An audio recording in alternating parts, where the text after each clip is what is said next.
சிந்தனைக்காக 2 கொரிந்தியர் 11ஆம் அதிகாரம் 4வது வசனத்தை நாம் வாசிக்கலாம். 2 கொரிந்தியர் 11ஆம் அதிகாரம் 4வது வசனம். எப்படியெனில் உங்களிடத்தில் வருகிறவன் நாங்கள் பிரசங்கியாத வேறொரு இயேசுவை பிரசங்கித்தானால், அல்லது நீங்கள் பெற்றிராத வேறொரு ஆவியையும் நீங்கள் ஏற்றுக்கொள்ளாத வேறொரு சுவிசேஷத்தையும் பெற்றீர்களானால் நன்றாய் சகித்திருப்பீர்களே. கர்த்தருடைய பரிசுத்த நாமம் மகிமைப்படுவதாக. நாம் போன வாரத்திலே சிந்திச்சோம். அந்த வசனத்துல வேறொரு இயேசு, வேற ஒரு ஆவி, வேற ஒரு சுவிசேஷம். வேற ஒரு இயேசு கிடையாது, வேற ஒரு ஆவி கிடையாது, வேற ஒரு சுவிசேஷமும் கிடையாது. ஆனால் கொரிந்து சபைக்கு அப்போஸ்தலனாகிய பவுல் எச்சரிப்பாக எழுதுகிறார். ஏன் எழுதுகிறார்? வாசிக்கலாம் அதனுடைய 2-3வது வசனத்தை. நான் உங்களை கற்புள்ள கன்னிகையாக கிறிஸ்து என்னும் ஒரே புருஷனுக்கு ஒப்புக்கொடுக்க நியமித்தபடியால் உங்களுக்காக தேவ வைராக்கியமான வைராக்கியம் கொண்டிருக்கிறேன். ஆகிலும் சர்வமானது தன்னுடைய தந்திரத்தினாலே ஏவாளை வஞ்சித்தது போல உங்கள் மனதும் கிறிஸ்துவை பற்றிய உண்மை நின்று உலகும்படி பெருக்கப்படுமோ என்று பயந்திருக்கிறேன். இங்க கவனிச்சுக்கோங்க. கற்புள்ள கன்னிகையாக கிறிஸ்து என்னும் ஒரே புருஷனுக்கு நியமித்தபடியா, நம்ம ரட்சிக்கப்பட்ட உடனே கிறிஸ்து என்னும் மணவாளனாகிய அவருக்காக நியமிக்கப்பட்ட கற்புள்ள கன்னிகைகளாக தான் நம்ம என்ன பண்ணிருக்கார் ஆண்டவர் பார்க்கிறார். ஒரே புருஷனுக்கு தான் நம்ம நியமிக்கப்பட்டிருக்கிறோம் இல்லையா? அந்த ஒரே புருஷனுக்கு நாம் நியமிக்கப்பட்டிருக்கிறதுனால நம்முடைய கற்பை சூறையாடும்படியாக, அந்த தேவனுக்கும் நமக்கும் பிரிவினை உண்டாக்கும்படியாக சத்துருவானவன் தந்திரமாய் செயல்பட்டு கொண்டிருக்கிறான். ஒவ்வொரு காலகட்டத்திலும் சபைகளுக்குள்ளேயும் அப்படிதான் செயல்பட்டு கொண்டிருந்தான். கொரிந்து சபையில அதான் பிரச்சனை. அப்போஸ்தலனாகிய பவுல் போய் சுவிசேஷத்தை அறிவிச்சாரு, ஆண்டவரை ஏற்றுக்கொண்டாங்க. நாள் ஆக ஆக என்னாச்சு அப்படின்னா, சபைக்குள்ளே தந்திரமாய் சத்துரு நுழைந்து விட்டான்.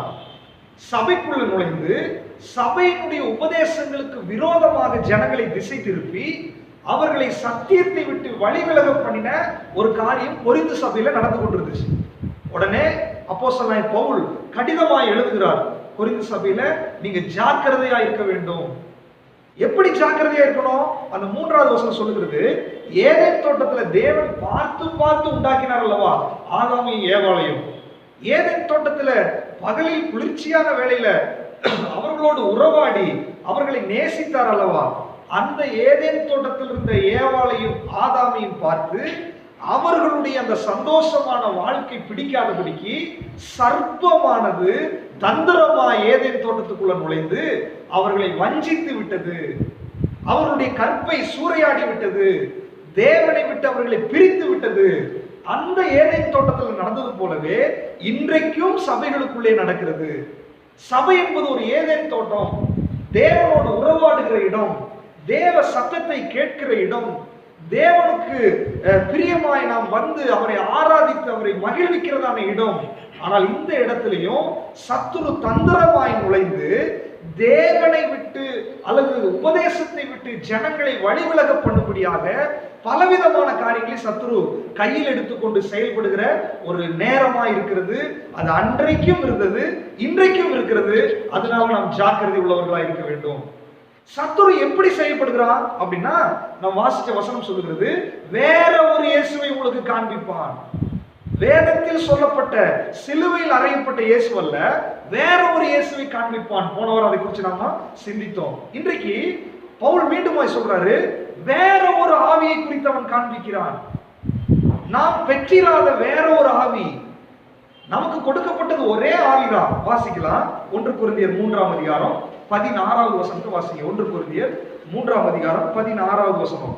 நீங்கள் தேவனுடைய ஆலயமாய் இருக்கிறீர்கள் என்றும், ரட்சிக்கப்பட்டவங்களை பார்த்து பவுல் சொல்றாரு, நீங்கள் தேவனுடைய ஆலயமாய் இருக்கிறீர்கள் என்றும், தேவனுடைய ஆவி உங்களில் வாசமாய் இருக்கிறார் என்றும் அறியாதிருக்கிறீர்களா? தேவனுடைய ஆவி உங்களில் வாசமாய் இருக்கிறது என்றும் நீங்கள் அறியாதிருக்கிறீர்களா? பாருங்க, நீங்கள் தேவனுடைய ஆலயமா இருக்கிறீங்க. நமக்குள்ள எந்த ஆவி இருக்குங்களாமா? தேவனுடைய ஆவி நமக்குள்ள என்ன பண்ணிருக்கிறது? வாசமா இருக்குது. ரட்சிக்கப்படும் போது நமக்கான அனுபவம். அதே 12வது வசனத்தை வாசிக்கலாம். 1 கொரிந்தியர் 2ஆம் அதிகாரம் 12. 1 கொரிந்தியர் 2. நாங்களோ உலகத்தின் ஆவியை பெறாமல் தேவனால் எங்களுக்கு அருளப்பட்டவைகளை அறியும்படிக்கு தேவனிடத்திலிருந்து புறப்படுகிற ஆவியையே பெற்றிருக்கிறோம். நல்லா கவனிச்சுக்கோங்க. ரட்சிக்கப்பட்டவங்களுக்குள்ள தேவனுடைய ஆவி வாசமா இருக்கிறது. 2ஆம் அதிகாரம் 12வது வசனத்துல சொல்றாரு, நாங்கள் தேவனிடத்திலிருந்து புறப்படுகிற ஆவியை பெற்றிருக்கிறோம் அப்படின்னு சொன்னா, ஒரு நதி புறப்பட்டு வருகிறது மாதிரி தேவனிடத்திலிருந்து அந்த ஆவியானவர் புறப்பட்டு வந்து கொண்டே இருக்கிறார் அப்படின்னு சொன்னா, தேவனுக்கும் நமக்கும் ஒரு உறவை, கனெக்ஷனை இந்த ஆவியானவர் ஏற்படுத்தி கொண்டே இருக்கிறார். அவருடைய ஆவி நமக்குள் இருக்கிறது. நல்லா புரிஞ்சுக்கணும். அடுத்தது 12ஆம் அதிகாரம் 1 கொரிந்தியர் 12ஆம் அதிகாரம் 13வது வசனத்தை வாசிங்க. 1 கொரிந்தியர் 12:13. நாம் யூதராயினும் கிரேக்கராயினும் அடிமைகளாயினும் சுயாதீனராயினும் எல்லாரும் ஒரே ஆவியினாலே ஒரே சரீரத்திற்குள்ளாக ஞானஸ்நானம் பண்ணப்பட்டு. போதும். நம்ம பலதரப்பட்ட ஜனங்களா இருந்தாலும் பலவிதமான, இங்க கவனிக்கணும், பலதரப்பட்ட ஜனங்களா இருந்தாலும், பல பாஷைகள், பலவிதமான காரியங்கள் நமக்குள் இருந்தாலும், பலவிதமான இடத்திலிருந்து நம்ம வந்திருந்தாலும், இங்க வேதம் சொல்லுகிறது ஒரே ஆவியினாலதான் நம்ம என்ன பண்ணிருக்கிறோம், ஞான ஸ்நானம் பண்ணப்பட்டிருக்கிறோம். நமக்குள்ள எல்லாத்துக்குள்ள இருக்கிறது ஒரே ஒரு ஆவி. நல்லா கவனிச்சுக்கோங்க. தேவனுடைய ஆவி எனக்குள்ள இருக்கிறது. ரட்சிக்கப்படும் போது அது பிதாவினிடத்திலிருந்து புறப்படுகிற ஆவி. அது மாத்திரமல்ல, ரட்சிக்கப்பட்ட நிறைய பேர் சபையில் இருக்கிறாங்க. நம்ம எல்லாத்துக்குள்ளேயும் ஒரே ஆவிதான் இருக்கிறது. அல்லேலூயா. ஒரே ஆவிதான், அது பரிசுத்த ஆவியானவர். அதே 12ஆம் அதிகாரம் 4வது வசனத்தை கூட வாசிங்க. வரங்களில் வித்தியாசங்கள் உண்டு, ஆவியானவர் ஒருவரே. போதும். வரங்களில் வித்தியாசங்கள் உண்டு, ஆவியானவர் ஒரு. இப்ப நல்லா கவனிச்சுக்கோங்க. எனக்குள்ள அந்த ஆவியானவர் வந்துட்டாரு. அவர் பரலோகத்தில் இருக்கிற தேவனோடு என்னை கனெக்ட் பண்ணி கொண்டே இருக்கிறாரு. அது மாத்திரமல்ல, எல்லாத்துக்குள்ளேயும் ஒரே ஆவியானவர் தான் இருக்கிறாரு. இப்போ வந்த ஆவியானவர் சும்மா இருக்க மாட்டார் இல்லையா, அவர் நமக்குள்ளே வரங்களை வெளிப்படுத்துகிறார். இப்போ உதாரணத்துக்கு இந்த ரூம் எடுத்துட்டீங்கன்னா, இங்க ஃபேன் இருக்குது, லைட் இருக்குது, கீபோர்டு இருக்குது, ஸ்பீக்கர் இருக்குது, மின்சாரத்தில் இயங்கக்கூடிய பொருள்கள் எல்லாம் இருக்குதுங்க. சரிங்களா? ஆனா இது எல்லாத்துக்கும் வரக்கூடியதான மின்சாரம் ஒரே மின்சாரம் தான், ஒரே லைன் தான். பாத்தீங்கன்னா இந்த இடத்துல லைன் போட்டுருக்குது. அந்த லைன்ல இதை ஆஃப் பண்ணா எல்லாம் ஆஃப் ஆயிடும். இதுல ஒரே லைன் தான் வருது. அது கீபோர்டுக்குள்ள போகும்போது இசையாய் மாறுகிறது, அது லைட்டுக்குள்ள போகும்போது வெளிச்சமாய் மாறுகிறது, ஃபேனுக்குள்ள போகும்போது காற்றாய் மாறுகிறது. அது எங்கெங்க போகுதோ அதனுடைய தன்மை என்ன பண்ணுகிறது, வெளிப்படுத்தி நமக்கு பிரயோஜனப்படுத்துகிறது. சரிங்களா? சோ இது எல்லாமே இருக்கிறனால இந்த ரூம்ல நம்ம உட்கார முடியுது. லைட் இல்லாம உட்கார முடியுமா? ஃபேன் இல்லாம உட்கார முடியுமா? அப்ப இது எல்லாம் இன்றைக்கு நமக்கு தேவை. ஆனா இவைகள் எல்லாமே இயக்குகிறது ஒரே மின்சாரம் தான். அதே மாதிரி சபையில ஒவ்வொருத்தருக்குள்ளேயும் ஆவியானவர் இருக்கிறாரு. ஒவ்வொருத்தருக்குள்ளேயும் வித்தியாசமான வரங்கள் உண்டு. ஒருத்தர் பாடுவாங்க, ஒருத்தர் பிரசங்கம் பண்ணுவாங்க, ஒருத்தருக்குள்ள ஜெபாவி இருக்கும், ஒருத்தருக்குள்ள சுகமளிக்கிற வரம் இருக்கும், ஒருத்தருக்குள்ள தீர்க்க தரிசனம் இருக்கும், ஒருத்தர் வியாக்கியானம் பண்ணுவாங்க. பலவிதமான காரியங்கள், வரங்களில் வித்தியாசங்கள் உண்டு. சரிங்களா? இவைகள் எல்லாம் நடப்பிக்கிறவர் யாரு? ஆவியானவர். ஒரே ஆவியானவர் நமக்குள்ள இருந்து என்ன பண்றாரு, அவைகளை நடப்பிக்கிறார். ஊழியங்களிலும் வித்தியாசங்கள் உண்டு, நிறைய ஊழியங்கள் இருக்குது. ஆனால் இவைகளை எல்லாம் நடப்பிக்கிறவர் ஒரே ஆவியானவர்.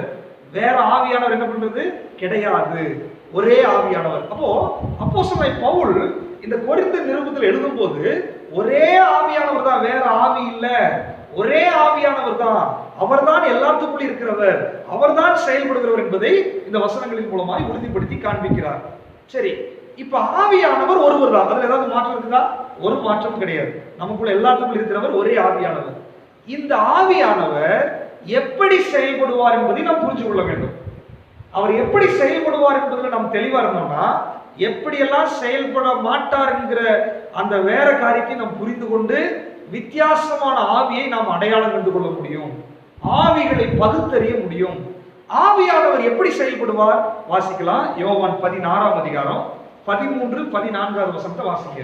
யோவான் எழுதின சுவிசேஷம் 16ஆம் அதிகாரம் 13, 14. சத்திய ஆவியாகிய அவர் வரும்போது சகல சத்தியத்திற்குள்ளும் உங்களை நடத்துவார். அவர் தம்முடைய சுயமாய் பேசாமல் தாம் கேள்விப்பட்டவைகள் யாவையும் சொல்லி வரப்போகிற காரியங்களை உங்களுக்கு அறிவிப்பார். அவர் என்னுடையதில் எடுத்து உங்களுக்கு அறிவிப்பதினால் என்னை மகிமைப்படுத்துவார். ஆவியானவர் எப்படி செயல்படுவார்? எனக்குள் இருக்கிறார், வரங்களை வெளிப்படுத்துகிறார், அவர்தான் என்னையும் தேவனையும் கனெக்ட் பண்ணுகிறார். அவர் சத்திய ஆவியானவர் பல விதத்தில் வேதத்தில் சொல்லப்பட்டாலும் இவர் எப்படி செயல்படுவார் என்பதில் நாம் கவனமாக இருக்க வேண்டும். அந்த வசனத்தினுடைய துவக்கமே சொல்லுகிறது, அவர் சத்திய ஆவியானவர். சத்தியம் என்றால் என்னது? வசனம். சத்தியம் என்றால் என்ன? இயேசு சொல்றார், நானே வழி, நானே சத்தியம், நானே ஜீவன்.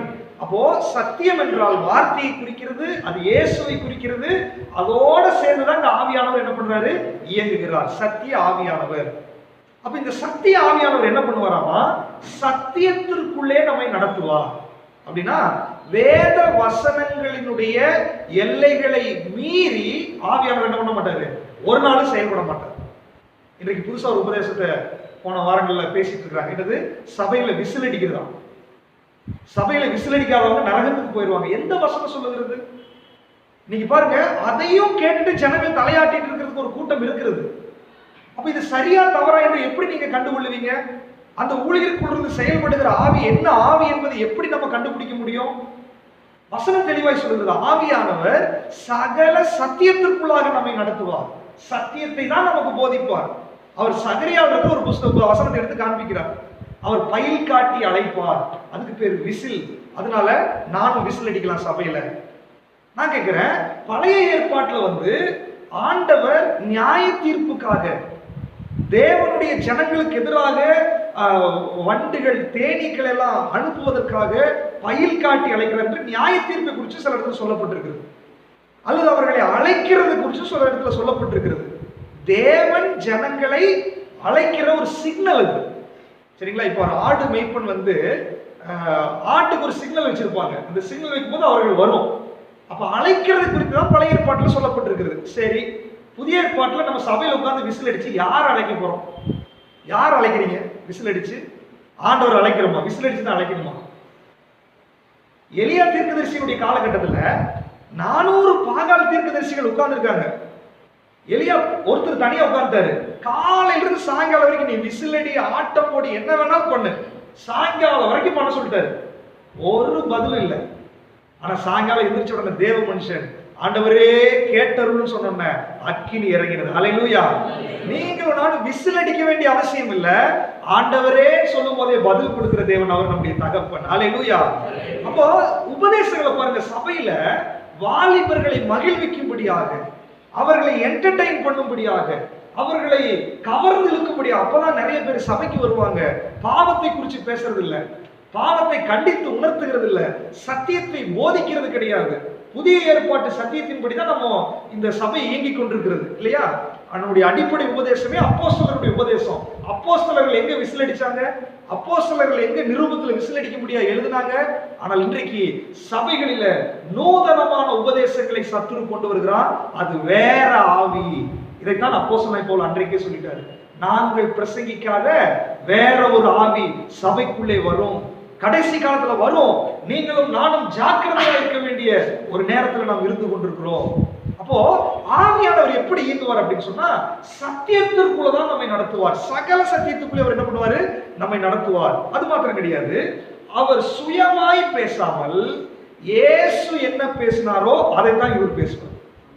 இயேசு என்ன போதிச்சாரோ, இயேசு கிறிஸ்து நமக்கு வேத புஸ்தகத்துல என்னெல்லாம் வசனங்களை கொடுத்திருக்கிறாரோ அதைத்தான் பேசுவாரே ஒழிய இவர் சுயமா என்ன பண்ண மாட்டார்? எதையுமே பேச மாட்டார். அப்போ இயேசு கிறிஸ்து சொல்லாத போதனைகள், அப்போஸ்தலர்கள் செயல்படுத்தாத போதனைகள், நிரூபங்களிலே எழுதப்படாத போதனைகளை பேசுகிற எந்த நபராக இருந்தாலும், எந்த ஊழியராக இருந்தாலும், அவங்களுக்குள்ளிருந்து மரிச்சவங்களை உயிரோடு எழுப்பக்கூடிய வல்லமை வெளிப்பட்டாலும், அவங்களுக்குள்ளிருந்து எப்பேற்பட்ட சுகமளிக்கிற வல்லமை வெளிப்பட்டாலும், எப்பேற்பட்ட தீர்க்க தரிசனங்கள் உங்க சரித்திரத்தையே அவங்க சொன்னாலும் அது வேற ஆவி என்பதை நீங்களும் நான் என்ன பண்ணணும்? அடையாளம் கண்டுகொள்ள வேண்டும். பிசாசும் தீர்க்க தரிசனம் சொல்லுவான், பிசாசும் அற்புதங்களை செய்வான், பிசாசுக்கும் எல்லா காரியங்களையும் செய்யறதுக்கு உரிமை உண்டு இந்த உலகத்துல. ஏன்னா இந்த உலகம் பொல்லாங்கனுக்குள் கிடக்கிறது. நீங்களும் நானும் அற்புதங்களையும் அடையாளங்களையும் தீர்க்க தரிசனத்தையும் தேடி ஓடிக்கொண்டிருந்தால் வேற ஒரு ஆவி உங்களுக்குள்ள நுழைகிறதே உங்களுக்கு தெரியாது, நீங்கள் வஞ்சிக்கப்பட்டு விடுவீர்கள். அதனால இன்றைக்கு அப்போஸ்தலனாகிய பவுல் நாம் வேற ஒரு ஆவியை குறித்து தெளிவு பெற வேண்டும் என்று சொல்லி இந்த நிருபத்தில் எழுதுகிறார். அல்லேலூயா. நீங்களும் நானும் ஒரே ஆவியை தான் பெற்றிருக்கிறோம். அந்த ஆவியானவர் எப்படி இயங்குவார்னா சத்தியத்துக்குள்ள இயங்குவார். அவர் இயேசுவை குறித்து தான் பேசுவார். இயேசு சொன்னதைத்தான் அவர் என்ன பண்ணுவார், நமக்கு போதிப்பார். அடுத்தது என்ன பண்ணுவாராமா, அது சொல்லப்பட்டிருக்கிறது, அவர் இயேசு கிறிஸ்துவை மகிமைப்படுத்துவார். ஆவியானவர் செயல்பட்டார்னு சொன்னா அவர் இயேசுவை உயர்த்தி உயர்த்தி மகிமைப்படுத்தி கொண்டே இருப்பார். அவர் இந்த ஆவியானவர் செயல்படுகிற மாதிரி வரங்கள் வெளிப்படும் போது தங்களை மகிமைப்படுத்தி தங்களை மேன்மைப்படுத்தி தங்களை உயர்த்தி யாராவது பேசிக் கொண்டிருந்தால் நீங்கள் அடையாளம் கண்டுகொள்ள வேண்டும், இது வேற ஒரு ஆவி. ஆவியானவர் என்ன பண்ணுவாரு, வேதம் சொல்லுகிறது, அவர் இயேசுவை மகிமைப்படுத்தி கொண்டே இருப்பார், அவரை உயர்த்தி கொண்டே இருப்பார். இயேசுதான் அவர் பெருகவும் நான் சிறுகவும் வேண்டும் என்று சொல்லி யோவான் ஸ்நானகன் சொன்னது போல அவருடைய ஒவ்வொரு செயல்பாட்டிலும் இயேசு கிறிஸ்து மகிமைப்பட்டு கொண்டே இருப்பார். ஆனால் வேற ஒரு ஆவி வந்துச்சுன்னா தங்களை பிரதானப்படுத்தி கொண்டே இருப்பார்கள், தங்களை மேன்மைப்படுத்தி கொண்டே இருப்பார்கள், தங்களை பப்ளிசிட்டி ஆக்கி கொண்டே இருப்பார்கள். நீங்கள் அடையாளம் கண்டு கொள்ளணும். அற்புதங்களையும் தீர்க்க தரிசனங்களையும் பார்த்து ஓடாதீர்கள், அவர்களுக்கு பின்னாடி ஓடாதீங்க. உங்களுக்கு வேதம் கையிலே கொடுக்கப்பட்டிருக்கிறது, இது தீர்க்க தரிசன புஸ்தகம். அப்படி மீறி உங்களுக்கு ஒரு தீர்க்க தரிசனம் தேவைப்பட்டா ஆண்டவர் நீங்க இருக்கிற இடத்துல யாரை வேண்டுமானாலும் அனுப்புவார். ஹல்லேலூயா. அவர் நீங்க இருக்கிற சபையில யாரை வேண்டுமானாலும் அனுப்புவார். ஏதோ ஒரு வழியில் ஆண்டவர் உங்களோடு பேசுவார். ஏன்னா நம்முடைய ஆண்டவர் பேசுகிற தெய்வம். ஹல்லேலூயா. அவர் ஒரு நாள் நம்ம கிட்ட பேசாம இருக்க மாட்டார். நம்ம ஜெபிக்கிறது இல்ல, நம்ம வேத வாசிக்கிறது இல்ல, ஆண்டவர் சமூகத்தில் உட்கார்றது இல்ல. சோம்பேறித்தனத்தினால அநேக தீர்க்கதரிசிகள் இன்றைக்கு எழுப்பி விட்டார்கள், நம்முடைய சோம்பேறித்தனத்தினால. அப்ப யாராவது ஒருத்தர் குறி சொன்னாதான் நமக்கு ஒரு சந்தோஷமா இருக்குது.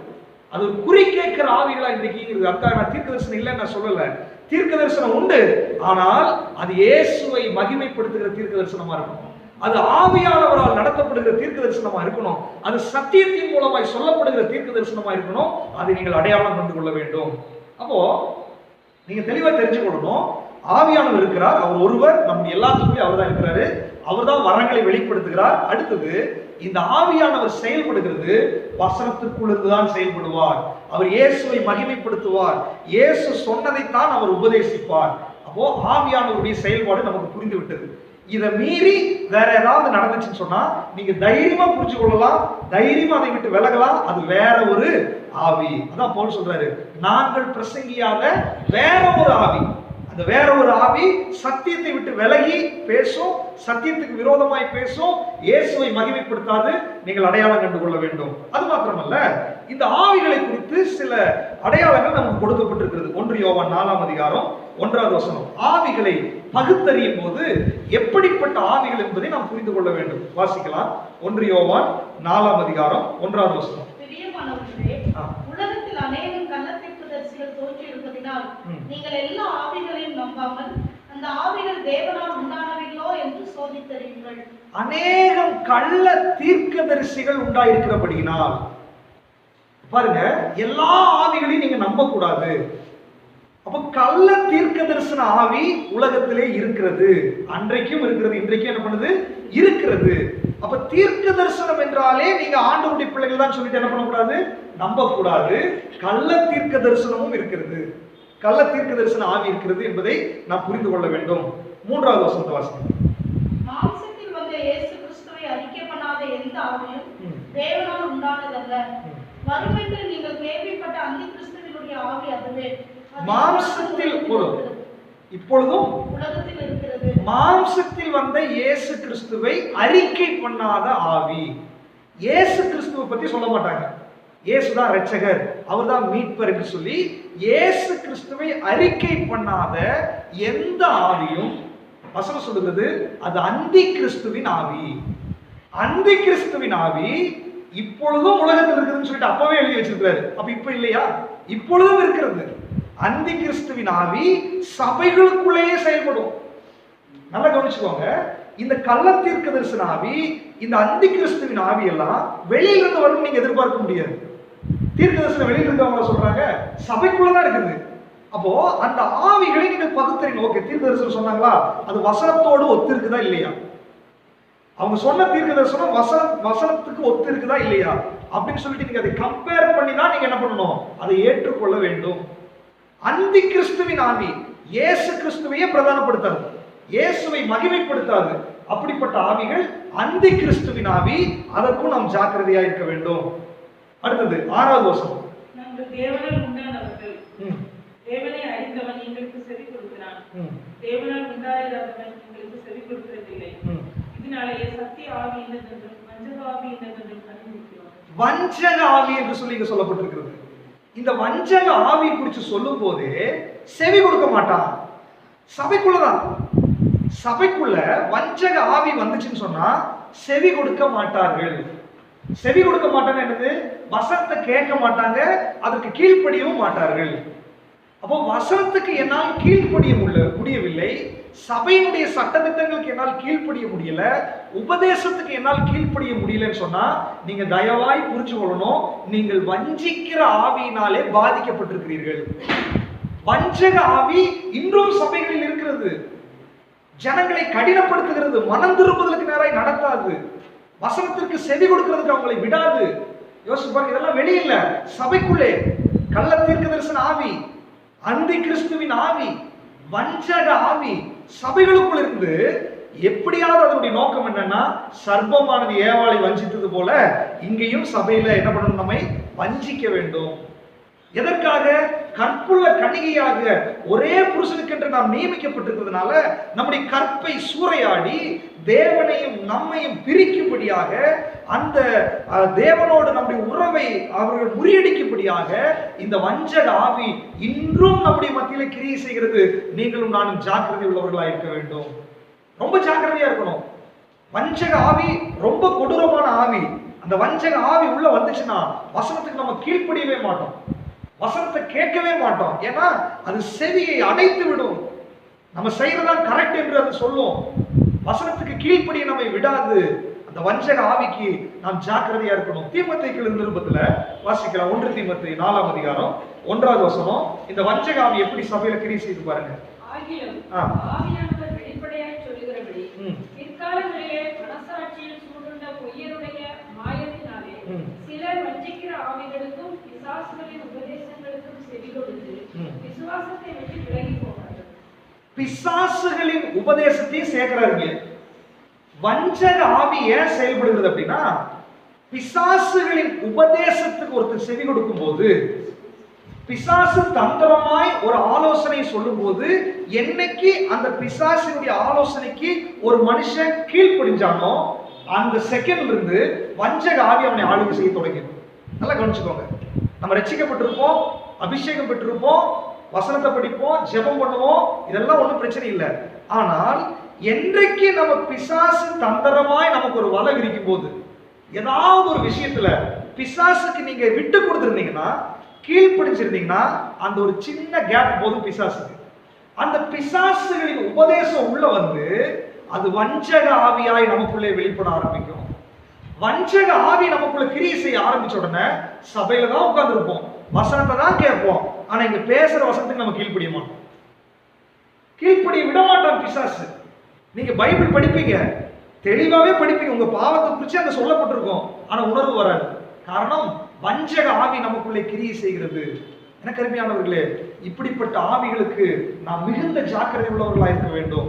கொரிந்து சபையில இந்த மாதிரி ஆவிகள் உள்ள நுழைஞ்சு சத்தியத்தை விட்டு ஜனங்கள் விலகி போகும்போதுதான் பவுல் கொரிந்து நிருபத்தை எழுதுகிறாரு, நாங்கள் பிரசங்கியாத வேற ஒரு ஆவி உங்களுக்குள்ள வராதபடிக்கு நீங்க ஜாக்கிரதையா இருக்கணும். வேற ஒரு இயேசு இல்லை, வேற ஒரு ஆவி இல்லை, அது ஒரே ஆவியானவர். அவர் நம்முடைய எல்லாருக்குள்ள இருக்கிறவர். அவர் தேவனை மகிமைப்படுத்துவார், அவர் சத்தியத்திலிருந்து தான் பேசுவார், சத்தியத்தை நமக்கு உபதேசிப்பார், சகல சத்தியத்திற்குள்ளே நடத்துவார், அவர் இயேசு கிறிஸ்துவை மகிமைப்படுத்தி கொண்டே இருப்பார். அந்த ஆவியானவர் எனக்குள் இருக்கும்போது நான் சத்தியத்தை படிக்கிறவனாய் இருப்பேன், அதற்கு செவி கொடுக்கிறவனாய் இருப்பேன், இயேசுவுக்கு கீழ்ப்படுகிறவனாய் இருப்பேன், இயேசுவை மகிமைப்படுத்துகிறவனாய் இருப்பேன், இயேசுவை மற்றவர்களுக்கு சொல்லுகிறவனாய் இருப்பேன், இயேசுவுடைய சீசனாய் நான் இருப்பேன். என்னால வசனத்துக்கு கீழ்ப்படிய முடியல, என்னால ஜெபிக்க முடியல, சுவிசேஷத்தை பண்ண முடியல, ஆத்தும ஆதாயம் பண்ண முடியல, ரட்சிக்கப்பட்ட நாள் இருந்து அப்படியே நான் இருக்கிறேன்னா ஏதோ வஞ்சக ஆவி உங்களை தடுத்து கொண்டிருக்கிறது, ஏதோ அந்தி கிறிஸ்துவின் ஆவி உங்களை பலவீனப்படுத்துகிறது. அது வேற ஆவி, அந்த ஆவி அல்ல நாம் பெற்றுக்கொண்டது. ஒரே ஆவி, அது பரிசுத்த ஆவியானவர், அது பிதாவின் இடத்திலிருந்து புறப்படுகிற ஆவி. ஹல்லேலூயா. அந்த ஆவியை தான் நாம் பெற்றிருக்கிறோம். ஒருவேளை இன்னைக்கு ஆவியானவர் உங்களோடு பேசும்போது இந்த மாதிரி ஏதாவது வஞ்சிக்கிற ஆவிகளுக்கு, அந்தி கிறிஸ்துவின் ஆவிகளுக்கு ஒருவேளை நீங்க டிஸ்டர்ப் ஆயிருந்தீங்கன்னா இன்னைக்கு நீங்க ஒப்பு கொடுக்கணும். ஆண்டவரே, அந்த ஒரே ஆவியானவர் என்னை நடத்துவதற்கு நான் என்னை ஒப்பு கொடுக்கிற ஆண்டவரே, ஆவியானவருடைய சத்தத்துக்கு நான் கீழ்ப்படிகிறதுக்கு என்னை ஒப்பு கொடுக்கிற ஆண்டவரே, நீர் என்னை நடத்தும் ஆண்டவரே, இந்த வஞ்சக தந்திரமான ஆவிகளுக்கு என்னை விடுதலை ஆக்குங்க ஆண்டவரேன்னு சொல்லி நீங்க இன்னைக்கு ஒப்பு கொடுத்தா உங்களை கற்புள்ள கன்னிகையாய் இந்த ஆவியானவர் பாதுகாத்து ஒரே புருஷனுக்கு என்று உங்களை ஆயத்தப்படுத்துவார். ஹல்லேலூயா. இல்லாவிட்டால் உங்கள் கற்பு சூறையாடப்படும். ஆட்டுக்குட்டியானவருடைய கல்யாணத்தில் நீங்கள் கைவிடப்படுவீர்கள். அவருடைய வருகையில் நீங்கள் கைவிடப்படுவீர்கள்.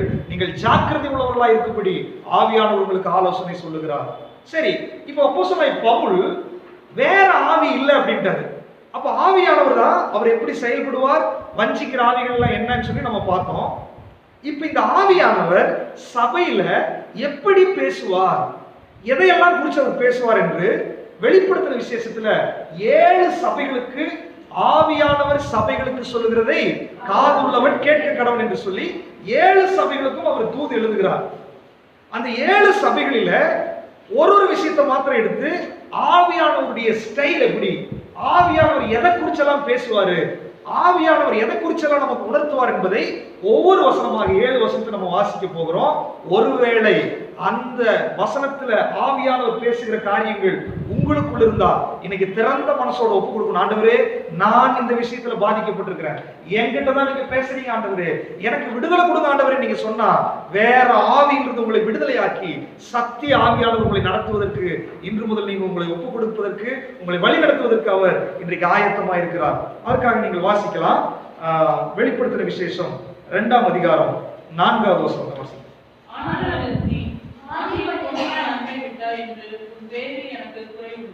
ஆவியானவர் பேசினால் சபையோடு ஆவியானவர் பேசுவார்.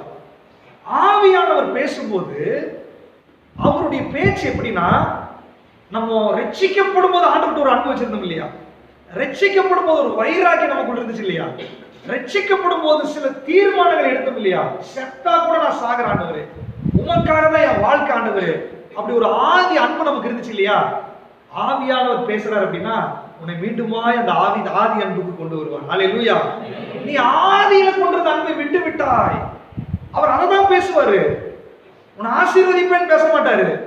நீ ஆதியில ஒரு அன்பு கொண்டிருந்த, ஆதியில என் மீது நீ வைராக்கியமா இருந்தாய், ஆதியில என் மீது நீ பற்றுதலா இருந்தாய், ஜெபத்துல பல நேரங்கள் நீ ஜெபித்துக் கொண்டிருந்தாய், வேதம் வாசித்துக் கொண்டிருந்தாய், ஆண்டவரை பற்றி நீ அநேகருக்கு சொல்லிக் கொண்டிருந்தாய், நீ சாகிறதுக்கு கூட தயாரா இருந்தாய். அன்றைக்கு உனக்கு முன்பாக சத்துருவின் கோட்டைகள் வந்தா கூட அதை தகர்த்தெறியக்கூடிய வலிமை உனக்குள்ள இருந்துச்சு, ஜெப ஆவி உனக்குள்ள இருந்துச்சு, வைராக்கியமா இருந்தாய், சபை கூடி வருவதற்கு உற்சாகமா இருந்தாய், எல்லா காரியத்திலும் நீ உற்சாகமா இருந்தாய் இல்லையா. அந்த ஆதி அன்புக்கு நீ மீண்டும் திரும்பு. இதுதான் ஆவியானவருடைய உபதேசம். ஆவியானவர் சபையில உபதேசித்துக் கொண்டிருந்தார் என்று சொன்னால், ஆவியானவர் சபையிலே போதனை செய்து கொண்டிருந்தார் என்று சொன்னால் நம்மை ஆதி அன்புக்கு திருப்பி கொண்டே இருப்பார். ஹல்லேலூயா. ஒவ்வொரு வாரம் நம்ம சபைக்கு வரும் பொழுது, ஒவ்வொரு முறை வேதத்தை வாசிக்கும் போது, ஒவ்வொரு முறை நாம் ஜெபிக்கும் போது, அல்லது தீர்க்கதரிசிகள் மூலமாய் தீர்க்க தரிசனமே சொன்னா கூட அது நம்மை ஆதி அன்புக்கு கொண்டு வருகிறதா இருக்கும். அதுதான் ஆவியானவர் பேசுகிறது. ஆதி அன்புக்கு கொண்டு வராம நம்மை உற்சாகப்படுத்தி அனுப்புகிறது ஆவியானவருடைய வேலை அல்ல.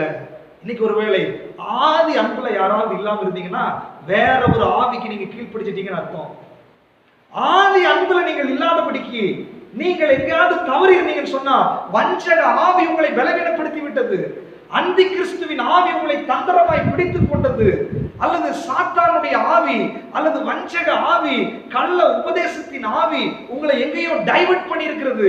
இன்றைக்கு நீங்க ஒப்பு கொடுக்கணும். இல்ல ஆண்டவரே, நான் ஆதி அன்புக்கு திரும்புகிறேன். அந்த ஆதி அன்புக்கு திரும்பினா மீண்டுமாய் ஆவியானவர் உங்களை நடத்த தொடங்கி விடுவார். என வேதம் சொல்லுகிறது, எவர்கள் தேவனுடைய ஆவியினால் நடத்தப்படுகிறார்களோ அவர்கள் தேவனுடைய புத்திரர் எனப்படுவார்கள். ஒருவேளை வேற ஆவியினால் நடத்தப்பட்டிருந்தால் இன்னைக்கு ஆவியானவர் உங்களை எச்சரிக்கிறார். மீண்டுமாய் நீ ஆதி அன்புக்கு வா, மீண்டுமாய் அந்த ரட்சிப்பின் அனுபவத்திற்குள்ளே நீ வா, மீண்டுமாய் அந்த ஆதியினுடைய நிலைமைக்கு நீ திரும்பு, ஆதி வைராக்கியத்துக்குள் திரும்பு, அந்த அபிஷேகம் பெற்ற அந்த ஆதி நிலைக்கு நீ திரும்பு என்று சொல்லி ஆவியானவர் இன்றைக்கு ஆலோசனை சொல்லுகிறார். எனக்கு அருமையானவர்களே, அப்படி ஒரு நிலை இன்னைக்கு நமக்குள்ள இல்லைன்னா நீங்க வேற ஒரு ஆவியினால் நடத்தப்படுகிறீர்கள் என்பதை ஆவியானவர் திட்டமும் தெளிவாய் பேசுகிறார். வேற ஆவிதான். இந்த ஆவி கண்டினியூ ஆச்சுன்னா அது உன்னை நரகத்துக்கு கொண்டு போய்விடும், தேவனை விட்டு உன்னை பிரித்து விடும். இன்றைக்கு மீண்டுமாய் ஆதி அன்புக்கு திரும்பு என்று ஆவியானவர் ஆலோசனை சொல்லுகிறார். இதுல நம்ம புரிந்து கொள்ளலாம், ஆவியானவர் பேசுகிறாரா அல்லது வேற ஆவி நமக்குள்ள இருக்கிறதா என்று. நமக்குள்ள ஆதி அன்பு இருக்குதா இல்லையா நம்முடைய மனசாட்சிக்கு தெரியும். இன்றைக்கு ஆண்டவருக்கு ஒப்பு கொடுக்க வேண்டும். 2வது சபையின் தூதனுக்கு எழுதும்போது 2ஆம் அதிகாரம் 10வது வசனம். நீ படப்போகிற பாடுகளை குறித்து எவ்வளவு பயப்படாதே. இதோ நீங்கள் சோதிக்கப்படும் பொருளாக பிசாசானவன் உங்களில் சிலரை காவலில் கொள்வான். 10 நாள் உபத்திரவப்படுவீர்கள். ஆகிலும் நீ மரண பரியந்தம் உண்மையாயிரு. ஆவியானவர் சபையில எப்படி பேசுவார் அப்படின்னு சொன்னா, படப்போகிற பாடுகளை குறித்து நீ எவ்வளவு என்ன பண்ணாத, பயப்படாத. ஏன்னா இயேசுவினுடைய உபதேசம் என்ன? உலகத்தில் உங்களுக்கு உபத்திரவம் உண்டு, ஆனாலும் நீங்கள் என்ன பண்ணுங்க, திடன் கொள்ளுங்கள், நான் உலகத்தை ஜெயித்தேன். அப்ப இயேசு கிறிஸ்துவின் உபதேசத்தை தான் ஆவியானவர் சொல்லுவாரு. அவர் சொல்றாரு, நீ பாடுபடுறியா, பிரச்சனை இருக்குதா, படப்போகிற பாடுகளை குறித்து நீ எவ்வளவு என்ன பண்ணாத, பயப்படாத. பண பிரச்சனையா இருக்கலாம், ஆரோக்கியத்தினுடைய பிரச்சனையா இருக்கலாம், குடும்ப பிரச்சனையா இருக்கலாம், அல்லது வேலை செய்யறதுல பிரச்சனையா இருக்கலாம், பயப்படாத. ஆனா ஆவியானவர் அது கூட சேர்த்து சொல்றாரு, நீ மரண பரியந்த உண்மையாயிரு. ஹல்லேலூயா. ஆவியானவர் மரண பரியந்த நீ உண்மையா இருக்கிறத நம்மை உணர்த்துவாரே ஒழிய, பிரச்சனை இருக்குது நீ ஓடின்னு சொல்ல மாட்டேன். குடும்ப பிரச்சனை வருது, ஆவியானவர் பேசினா நீ படப்போகிற பாடுகளை குறித்து நீ பயப்படாத, உண்மையாயிரு என்று சொல்லிதான் சொல்லுவார். வஞ்சிக்கிற ஆவி பேசினா நீ டைவர்ஸ் பண்ணிருன்னு சொல்லுவார். ஆவியானவர் பேசினா நீ பாடுகளை குறித்து நீ பயப்படாத, மரண பரியந்த நீ உண்மையாயிரு. அவருக்கு தெரியும் நம்முடைய உபத்திரவங்கள், அவருக்கு தெரியும் நம்முடைய பாடுகள், அவருக்கு தெரியும் நம்முடைய வேதனைகள், அவருக்கு தெரியும். ஆவியானவர் பேசினா இந்த பாடுகளில நீ உண்மையா இருக்கிறையா, நீ எனக்கு உண்மையா இருக்கிறாயா, ஜெபத்தில் உண்மையா இருக்கிறாயா, சாட்சியில் உண்மையா இருக்கிறாயா. பாடுகள் எதுக்கு பிசாசு கொண்டு வர்றான், எதுக்கு ஆண்டவர் அனுமதிக்கிறார் அப்படின்னா நம்மை சோதிக்கும்படியாக. இந்த பிரச்சனையில நீ என்ன பேச போறன்றது ஆண்டவர் பார்க்க போறாரு. ஒரு குறைவு வரும்போது, மாறாவின் கசப்பு வரும்போது ஜனங்கள் முறுமுறுக்கிறாங்க. ஆண்டவர் சொல்றாரு, உனக்கு உள்ள இருக்கிறதை அறியும்படிக்கு இந்த மாதிரி பாடுகள். ஒரு பிரச்சனை வரும்போது நீங்க யாருன்னு தெரியும், ஒரு போராட்டம் வரும்போது உங்களுடைய சாட்சி என்னன்னு தெரியும். ஆவியானவர் என்ன பண்றாரு, நீ அதுல உண்மையா இரு என்றுதான் நமக்கு உணர்த்துவார், விட்டு ஓடிரு என்று உணர்த்த மாட்டார். ஆவியானவர் பாடுகளுக்குள்ளாக ஒரு உண்மையா இருக்கும்படியாய் நம்மை நடத்துவார். அவர் உண்மையா சொல்றவர் மட்டும் கிடையாது, நம்முடைய பலவீனங்களில அவர் நமக்கு உதவி செய்கிறவராய் இருக்கிறார். ஹல்லேலூயா. அப்போ இன்னைக்கு ஆவியானவர் தான் என்னை நடத்துகிறாரா அல்லது வேற ஆவி என்னை நடத்துதா என்று சொல்லி நீங்கள் எப்படி அதை புரிந்து கொள்ள முடியும்னு சொன்னா, பாடுகளின் மத்தியில, வேதனைகளின் மத்தியில, புறவிகளின் மத்தியில, உபத்திரவத்தின் மத்தியில ஆண்டவரே உமக்கு நன்றி ஆண்டவரே என்று சொல்லி ஆண்டவருக்கு நீங்கள் உண்மையாய் இருப்பீர்கள் என்று சொன்னால் உங்களை நடத்துகிறது 100% பரிசுத்த ஆவியானவர். இல்ல பாடுகளின் மத்தியில, வேதனைகளின் மத்தியில நம்ம டைவர்ட் ஆகி வேற வேற பிளான் பண்றோம்னு சொன்னா, ஒரு வஞ்சிக்கிற ஆவி உன்னை நடத்த தொடங்கி விட்டது, அந்தி கிறிஸ்துவின் ஆவி உன்னை ஆளுகை செய்ய தொடங்கி விட்டது, பிசாசின் தந்திரத்துக்கு நீ இரையாகி விட்டாய், மனம் திரும்பு என்று சொல்லி ஆவியானவர் ஆலோசனை சொல்லுகிறார். ஆவியானவர் சபைகளுக்கு சொல்லுகிறதை காதுள்ளவன் கேட்க கடவன். இதை நம்ம புரிஞ்சு கொள்ளலாம். ஆவியானவர் என்கிட்ட பேசினார்னா அவர் என்னை உண்மையா இருக்குதான் சொல்லுவாரே ஒழிய, நீ என்ன பண்ணு, பிரச்சனை பண்ணு என்ன பண்ண மாட்டாரு, சொல்ல மாட்டார். வாய்க்கு வாய் பேசுன்னு சொல்ல மாட்டார். நீ என்ன சூழ்நிலையில் இருக்கிறாயோ நீ உண்மையாயிரு என்று சொல்லிதான் ஆவியானவர் என்ன பண்ணுவாரு, நடத்துவார். 3வதாக ஆவியானவர் எப்படி பேசுகிறார், 14வது வசனமும் 15வது வசனத்தை வாசிங்க. ஆயினும் சில காரியங்களை குறித்து உன் பேரில் எனக்கு குறை உண்டு. விக்கிரகங்களுக்கு படைத்தவைகளை புசிப்பதற்கு, வேசித்தனம் பண்ணுவதற்கு ஏதுவான இடங்களை இஸ்ரவேல் புத்திரருக்கு முன்பாக போடும்படி பாலாக்கு என்பவனுக்கு போதனை செய்து புலோமியனுடைய பாதகத்தை கைக்கொள்கிறவர்கள் உன்னிடத்தில் உண்டு. அப்படியே நிக்கோலியா அதஸ்டைய பாதகத்தை கைக்கொள்கிறவர்களுக்கும் உன்னிடத்தில் உண்டு. அதை நான் வெறுக்கிறேன்.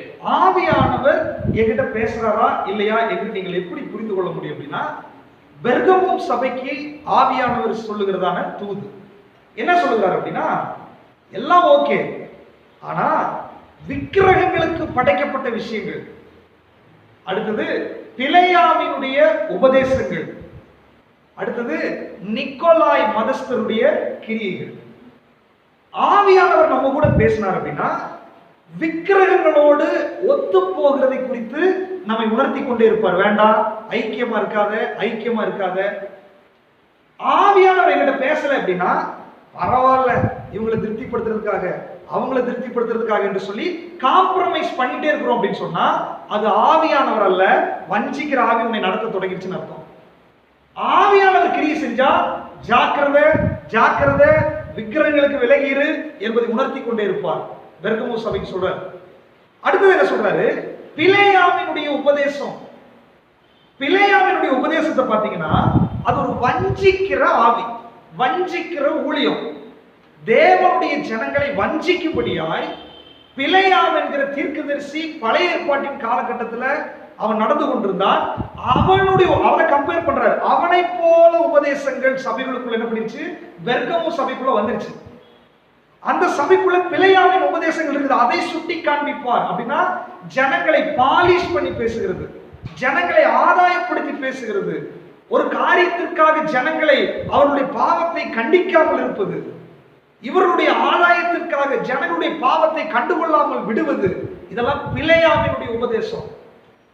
பிலேயாமினுடைய உபதேசம் உங்களுக்குள்ள இருக்குதா இல்லையா என்பதை எப்படி கண்டுபிடிக்கலாம் அப்படின்னா, நீங்க செய்யற பாவத்தை சபையில கண்டுகொள்ளாமல் இருந்தால் அந்த சபை பிலேயாமின் உபதேசத்துக்கு வழிவிட்டது என்று அர்த்தம்.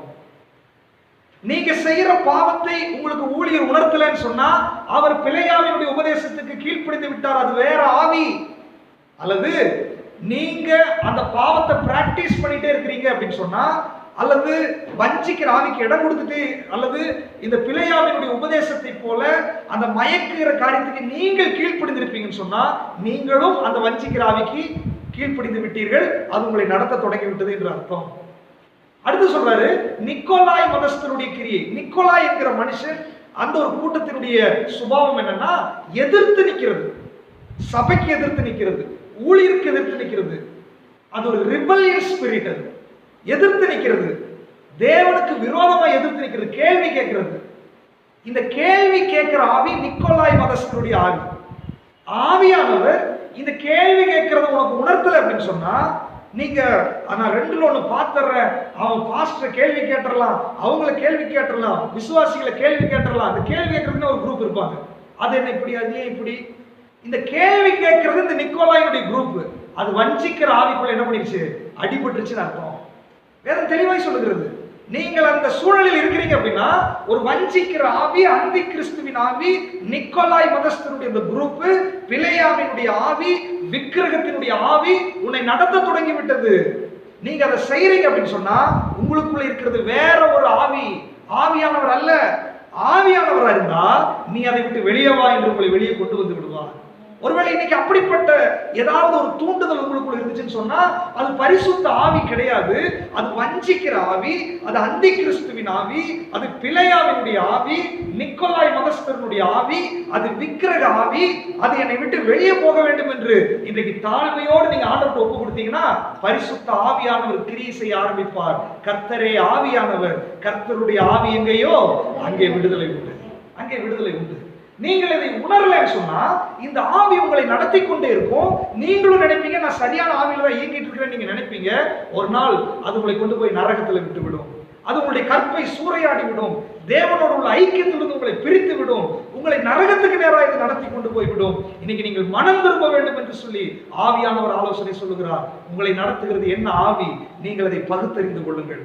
மூன்றாவதாக வாசிக்கலாம்.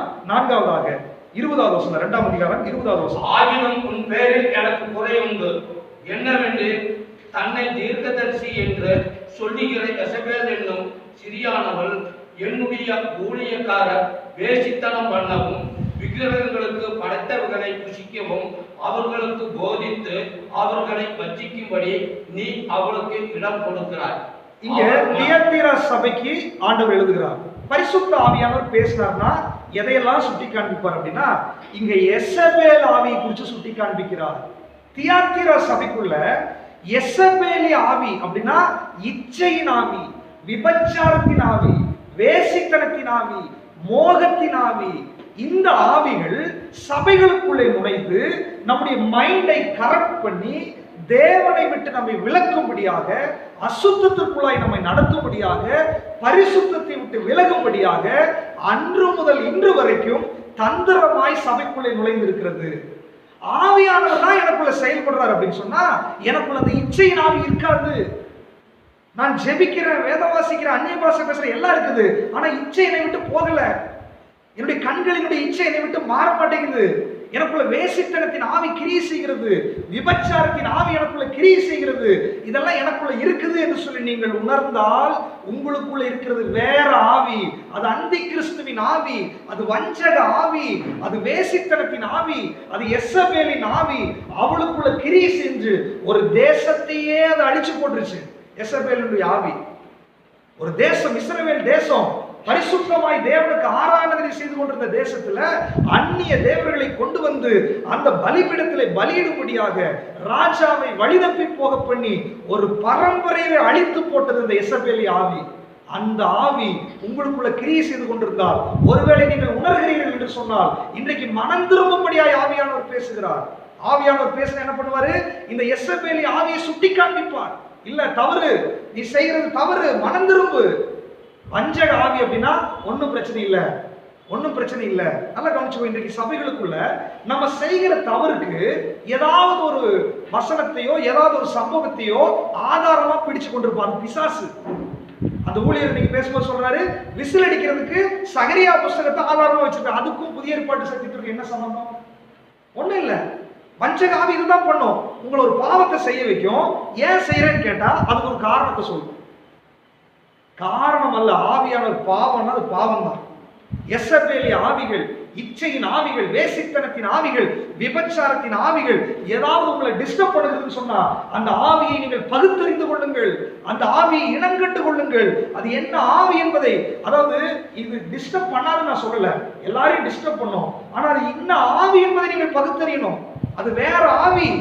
அந்த ஆவிக்கு நீங்க செவி கொடுத்தீங்கன்னா உங்களை பாவம் செய்ய பண்ணி, வழி விலக பண்ணி, உங்களுடைய கற்பை சூறையாடி, தேவனை விட்டு உங்களை பிரித்து உங்களை நரகத்துக்கு கொண்டு போயிடும். அதுக்கு முன்னாடி அதை நீங்கள் பகுத்தறிந்து கொண்டு இயேசுவின் நாமத்துல அந்த ஆவிகளை என்னை விட்டு வெளியே போய் என்று சொல்லி நீங்கள் அதுக்கு கட்டளை கொடுங்க, ஜெயம் எடுங்க, அல்லது ஆவியானவர் விட்டு உதவியை நீங்க கேளுங்க.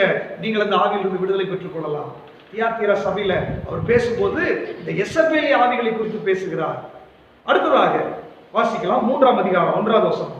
சர்ச்ச சபையின் போதனுக்கு நீ எழுத வேண்டியது என்னவெனில், தேவனுடைய 7 ஆவிகளையும் 7 நட்சத்திரங்களையும் உடையவர் சொல்லுகிறதாவது, உன் கிரிகளை அறிந்திருக்கிறேன். நீ உயிருள்ளவன் என்று பெயர் கொண்டிருந்தும் செத்தவனாக இருக்கிறார். நீ விழித்துக் கொண்டு சாகிறதற்கு ஏதுவாய் இருக்கிறவைகளை சிறப்படுத்தி. போதும். இங்க பாத்தீங்கன்னா சர்தை சபையினுடைய தூதனுக்கு எழுதுகிறார். ஆவியானவர் சபையில பேசினா எப்படி பேசுவார்? அல்லது எனக்குள்ள கிரியை செய்யறது ஆவியானவரா வேற ஆவியா என்று நீங்க எப்படி கண்டுபிடிச்சிட முடியுமா? ஆவியானவர் பேசுறாரு பாருங்க, நீ உயிரோடு இருந்தாலும் நீ எப்படி இருக்கிற? செத்த நிலைமையில் இருக்கிறாய் அப்படின்னா, ஆவியானவர் என்கிட்ட பேசிட்டே இருந்தார்னா, ஆவியானவர் கிரியை செஞ்சார்னா என்னுடைய செத்த நிலைமைகளை சுட்டி காண்பித்துக் கொண்டே இருப்பான். உன் ஜெபத்துல நீ விழுந்துட்ட, நீ இன்னும் தூங்கிட்டு இருக்கிற, உனக்கு இன்னும் பலவீனம் இருக்குது, நீ இன்னும் பாட மாட்டேங்கிற, துதிக்க மாட்டேங்கிற, ஆவியில நிறைய மாட்டேங்கிற, நீ இன்னும் ஊழியம் செய்ய மாட்டேங்கிறன்னு சொல்லி நமக்குள்ளே மங்கி போயிருக்கிற செத்த நிலைமைகளை சுட்டி காண்பித்து அதை தட்டி எழுப்பிக் கொண்டே இருப்பார் ஆவியானவர். அதான் ஆவியானவருடைய வேலை. ஆனால் வஞ்சிக்கிற ஆவி கிரியை செஞ்சுச்சுன்னு சொன்னா, உங்களை பல நாட்களாய் நீங்கள் செத்த நிலைமையில் இருந்தாலும் அது ஒரு பெரிய விஷயமே இல்லை, பரவாயில்ல என்று சொல்லி உங்களை தட்டி கொடுத்து அதே செத்த நிலைமையில் வைக்கிறது வஞ்சிக்கிற ஆவி. இன்னைக்கு உங்களுக்குள்ள அந்த ஆவி இருக்குதான்னு எப்படி நீங்க பகுத்தறிய முடியும்? இன்னைக்கு நீங்க சுய பரிசோதனை பண்ணிக்கலாம். இல்ல நான் பழைய ஜெபத்தை விட நான் அடுத்த லெவலுக்குள்ள போயிருக்கிறேன், முதலத்தை விட நான் இன்னும் கொஞ்சம் உற்சாகமாயிட்டேன், போன வருஷத்தை விட என்னுடைய ஆவிக்குரிய வாழ்க்கையின் அதிகமா இருக்குது, நான் சாட்சியா இருக்கிறேன் அப்படின்னு சொல்லி ஒரு இம்ப்ரூவ்மெண்ட் உங்களுக்குள்ள தெரியல அப்படின்னு சொன்னா நீங்க செத்த நிலைமைக்கு போயிட்டீங்க. உங்களை வஞ்சிக்கிற ஆவி ஆளுகை செய்து கொண்டிருக்கிறது. ஆவியானவர் கிரியை செஞ்சால், ஆவியானவர் உங்களோடு பேசினால், ஆவியானவர் உங்களை நடத்தினால், எவர்கள் தேவனுடைய ஆவியினால் நடத்தப்படுகிறார்களோ அவர்கள் தேவனுடைய புத்திரர் எனப்படுவார்கள். ஆவியானவர் தான் உங்களை நடத்துறாரு அப்படின்னா 100% அவர் என்ன பண்ணுவாரு? நீ செத்த நிலைமையில் இருக்கிறத தட்டி எழுப்பிட்டே இருப்பார். ஒரு வாரத்துக்கு மேல உன்னை செத்த நிலைமையில் இடப்பட மாட்டாரு, உட்கார விட மாட்டார். இந்த வாரம் ஜெபிக்கலையா, அடுத்த வாரம் பேசி உன்னை தட்டி எழுப்பி ஜெபிக்க வச்சிருவாரு. இந்த வாரம் ஊழியம் செய்யலையா, அடுத்த வாரம் தட்டி எழுப்பி ஊழியம் பண்ண வச்சிருவாரு. இந்த வாரம் சபைக்கு வரலையா, அடுத்த வாரம் நிம்மதியை குலைச்சு சபைக்கு இழுத்து கொண்டு வந்துருவாரு. இதெல்லாம் ஆவியானவருடைய வேலை. நான் சபைக்கு வரலனாலும், நான் ஜெபிக்கலனாலும், நான் சமாதானமா இருக்கிறேன்னா ஒரு வஞ்சிக்கிற ஆவி உங்களை ஆளுகை செய்து கொண்டிருக்கிறது என்று அர்த்தம். வஞ்சிக்கிற ஆவி சபைக்குள்ளதான் இருக்குது, வேற எங்கேயும் இல்ல, சபைக்குள்ளதான் இருக்குது. அந்தி கிறிஸ்துவின் ஆவி கிரியை செய்து கொண்டிருக்கிறது. எனக்கு அருமையானவர்களே, என்னுடைய நிலைமையை சுட்டி காண்பிக்கிறவர் ஆவியானவர். என்னுடைய பலவீனத்தை தட்டி கொடுத்து அப்படியே மெயின்டைன் பண்ணுகிறது வஞ்சிக்கிற ஆவி. இன்னைக்கு நம்முடைய சபையில ஆவியானவர் பேசும்போது யாரெல்லாம் செத்த நிலைமையில் இருக்கிறீங்களோ இன்னைக்கு ஒப்பு கொடுங்க. ஆண்டவரே, நான் ரொம்ப நாள் இந்த வஞ்சிக்கிற ஆவிக்கு செவி கொடுத்துட்டேன், அது என்னை தட்டி கொடுத்து கொண்டே இருந்துச்சு, என்னால எழும்ப முடியல. ஆண்டவரே, நீ உயிர்ப்பிக்கிற ஆவியானவர் அல்லவா, இன்றைக்கு நான் என்னை விட்டு கொடுக்குறேன்னு சொல்லுங்க. புதிய உடன்படிக்கையின் ஊழியம் அது உயிர்ப்பிக்கிற ஊழியம். நீங்க எந்த நிலைமையில் இருந்தாலும் இன்றைக்கு உங்களை உயிர்ப்பிக்கும்படியாய் அந்த ஆவியானவர் இங்கே இறங்கி வந்திருக்கிறார். ஹல்லேலூயா.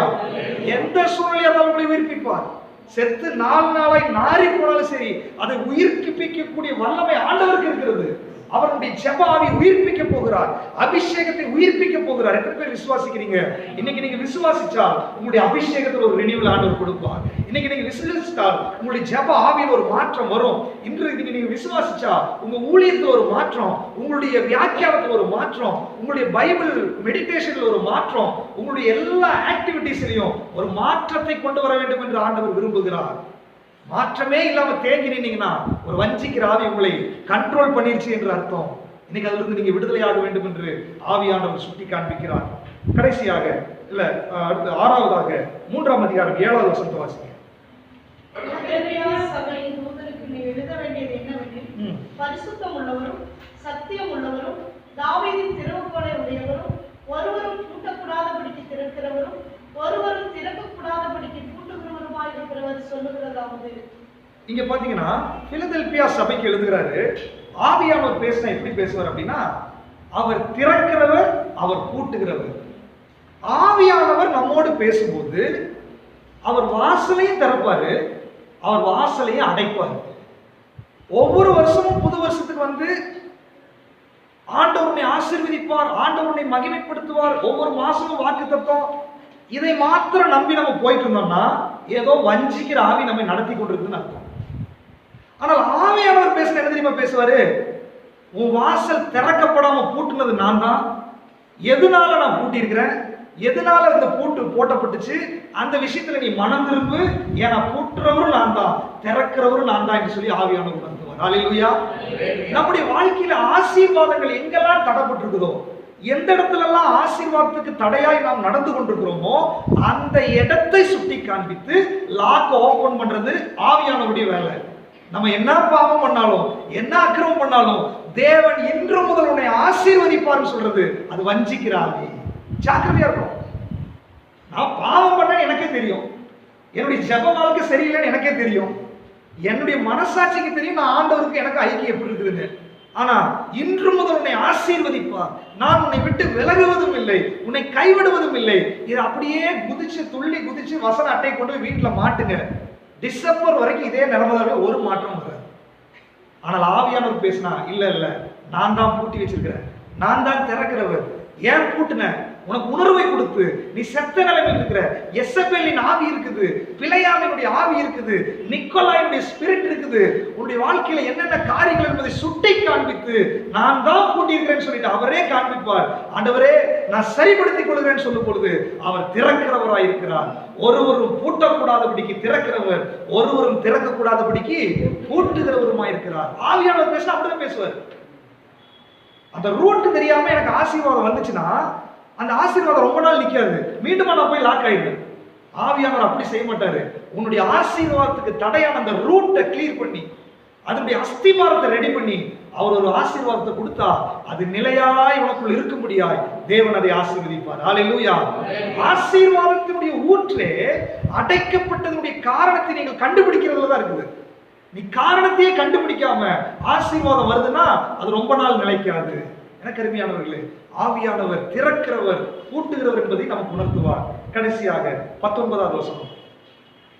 நான் நேசிக்கிறவர்கள் எவர்களோ அவர்களை கடிந்து கொண்டு சிற்றிக்கிறேன், ஆகையால் நீ ஜாக்கிரதையாயிருந்து மனம் திரும்பு. ஆவியானவர் சபையில பேசினார். அவர் அதிகமா நம்ம நேசிக்கிறதுனால அவர் கடிந்து கொண்டு சிட்சிப்பார். ஆவியானவர் உங்களோடு பேசிட்டு இருந்தார். நீ பண்றதை நேருக்கு நேர் சுட்டி காண்பிச்சு கடிந்து கொள்ளுவார், சிட்சிப்பார். இன்னைக்கு எத்தனை பேருக்கு அது விருப்பம் இருக்குது? பரவாயில்லை சிஸ்டர், பரவாயில்லை பிரதர், அப்படி தட்டி கொடுத்து அதை தான் எல்லாரும் விரும்புறாங்க. ஒருவேளை தட்டி கொடுத்ததை நீங்க விரும்பிட்டு இருந்தீங்கன்னா வேற ஒரு ஆவி உங்களை நடத்தி கொண்டிருக்கிறது என்று அர்த்தம்.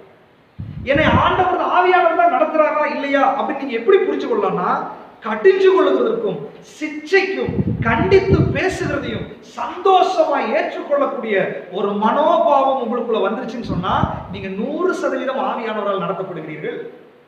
இல்ல கடிச்சு பேசுனா எனக்குள்ள வேற மாதிரி தோணுது, சபையை மாத்திடுவோம், ஊழியரை மாத்திடுவோம், அல்லது ஜெபத்தை மாத்திடுவோம், இப்படி ஒரு தோணுச்சுன்னு சொன்னா உங்களை நடத்துறது ஆவியானவர் இல்ல, வேற ஒரு ஆவி நடத்துகிறது. ஆவியானவர் பேசினா அவர் கண்டித்து உணர்த்துவார். பாவத்தை குறித்தும் நீதி குறித்தும் நியாய தீர்ப்பை குறித்தும் கண்டித்து உணர்த்துவார். ஆனா ஒரு விஷயத்தை நீங்க தெரிஞ்சுக்கோங்க, ஏன் கண்டிக்கிறார், ஏன் சிச்சிக்கிறார் அப்படின்னா அவர் அதிகமாய் நம்மை நேசிக்கிறார். அல்லேலூயா. அவர் கடிச்சு கொள்ளலன்னா, அவர் சிச்சிக்கல அப்படின்னு சொன்னா நீங்கள் அவரை விட்டு விலகுவீங்க. இதை செய்யணுன்றதுக்காகவே ஒரு வஞ்சிக்கிற ஆவி சபைகளுக்குள்ள இருக்கிறது.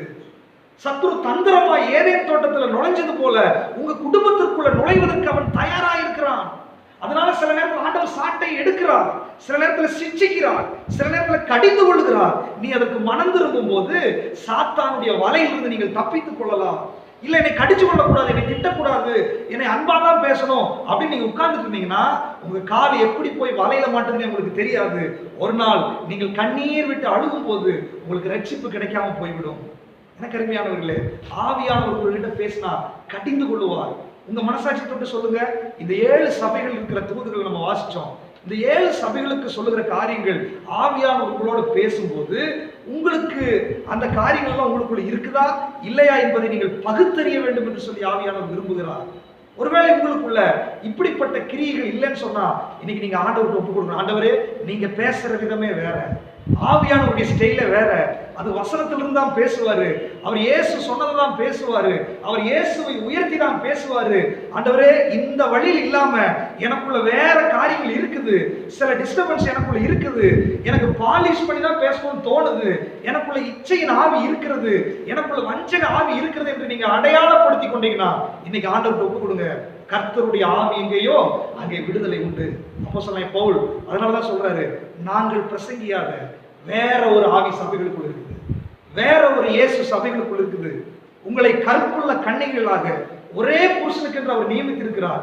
அந்த கற்பை கெடுத்து உங்களுடைய சாட்சி வாழ்க்கையை கெடுத்து தேவனை விட்டு உங்களை வழிவிலக பண்ணும்படியாய் சத்துரு இன்றும் சபைகளுக்குள்ளே உலாவிக் கொண்டிருக்கிறான். ஆவியானவரும் உலாவுகிறார், சத்துருவும் தந்திரமா என்ன பண்ணிட்டு இருக்கிறான், பார்த்து கொண்டிருக்கிறான். நீங்கள் அவன் கர்ஜிக்கிற சிங்கம் போல் இருக்கிறான், நீங்கள் அதில் மாட்டி விடாதீர்கள். ஆண்டவருடைய வருகை சீக்கிரமா இருக்குது. இன்னைக்கு பல கள்ள உபதேசங்கள், கள்ள தீர்க்க தரிசனங்கள், போலியான அற்புத அடையாளங்கள், அந்தி கிறிஸ்துவின் ஆவிகள் இன்றைக்கு சபைகள் நிறைய பெருகி கொண்டிருக்கிற இந்த காலகட்டத்தில் எந்த யூடியூப் ஓபன் பண்ணாலும், டிவி ஓபன் பண்ணாலும் நிறைய உபதேசங்கள். எல்லா உபதேசங்களும் அது ஆவியானவரால் வருகிறதா அல்லது வேற ஒரு ஆவியா என்று நீங்கள் அடையாளம் கண்டு கொண்டு அதை பகுத்தறிந்து கொண்டு ஏற்றுக்கொள்வதற்கு நீங்கள் பழக்கப்படலைன்னு சொன்னா நீங்க வஞ்சிக்கப்பட்டு விடுவீர்கள். எந்த நேரத்திலும் சத்துரு உங்களை வஞ்சித்து விடுவான், எந்த நேரத்திலும் உங்களை ஆண்டவரை விட்டு விலக்கி விடுவான். ஆனால் நீங்கள் அடையாளம் கண்டுபிடிச்சிட்டீங்கன்னா ஆவியானவர் உங்களை சிட்சிப்பார், கண்டிப்பார், அவருடைய அன்பை அதிகமாய் உங்களுக்கு கொடுப்பார். ஆவியானவர் உங்களை விடுவிப்பார், வாசல்களை திறப்பார். நீங்கள் வேண்டிக் கொள்வதற்கு முன்னமே இந்த உலகத்துல வாழ்றதுக்கு உங்களுக்கு என்ன தேவையோ அதை கொடுப்பார். இந்த உலகத்துல நீங்க வாழ்ற வாழ்க்கை வரைக்கும் உங்களை சாட்சியாய் வாழ வச்சு பிதாவின் சமூகத்துக்கு முன்பாக கற்புள்ள கனிகளை உங்களை நிறுத்துற வரைக்கும் அவர் முழு பொறுப்பை ஏற்படுத்திக் கொள்வார். இன்றைக்கு அந்த பொறுப்புக்கு நீங்க ஆவியானவர் உங்களை விட்டு கொடுத்தால் செத்த நிலைமையில் இருக்கிறவங்களை எல்லாம் உயிர்ப்பித்து பழைய ஜெபம், பழைய அபிஷேகம், பழைய வரங்கள், பழைய தியானம் அதெல்லாம் ஓபன் பண்ணி உங்களை ஒரு புது பொலிவோடு கூட 2021 வெற்றி நடை போடும்படியாய், சத்துருவை இனங்கண்டு கொள்ளும்படியாய், சத்துருவின் தந்திரங்களை தவிடுபடியாக்கும்படியாய், ஒரு சாட்சி உள்ள வாழ்க்கை வாழும்படியாய், நீங்க இருக்கிற இடத்துல, உங்க குடும்பத்துல, சபையில, சமுதாயத்துல உங்களை வேறு மனுஷனாய் மாற்றும்படியாய் இந்த ஆவியானவர் இறங்கி கிரியை செய்வார். வேறு ஆவியை குறித்து நீங்கள் எச்சரிக்கையாயிருங்கள். கண்களை மூடி ஒரு நிமிஷம் ஆண்டவரை நோக்கி பார்க்கலாமா? ஒரு நிமிடம் எல்லாரும் எழுந்து நிற்கலாமா? பரிசுத்த ஆவியானவர்களோடு பேசிக் கொண்டிருக்கிறார்.